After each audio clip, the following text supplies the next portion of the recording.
to ensure FX stability, I think, from China's perspective. And I think the responses from both China and probably Vietnam has been actually very well orchestrated. I mean, well done in response to what the tariff concerns have been emerging since November and December last year.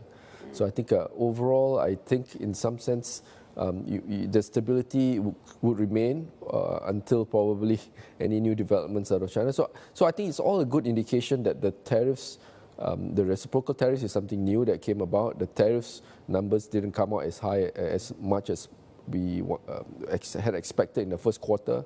Reciprocal tariffs were delayed.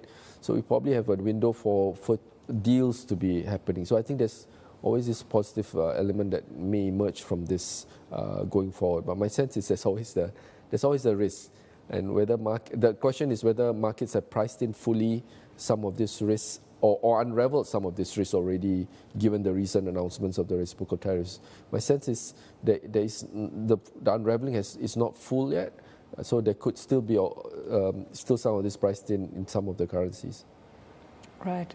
Saktyan, I do want to get your sense in on the rupee.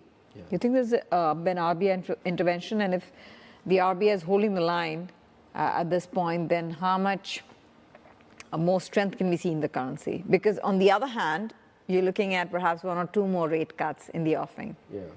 So yeah, since last year we've reiterated the point that the RBI has been intervening, and I think there was a period where there was not concern, there was this expectations that I think some of these RBI interventions have actually fallen off a bit.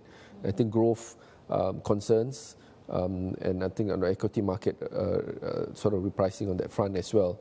But my sense is I think after all this high beta sort of situation that India is in as well, so I think the intervention will continue. My sense, I think, to keep the currency stable to some extent, coming back to that common theme that we highlighted last year, coming back on stream again.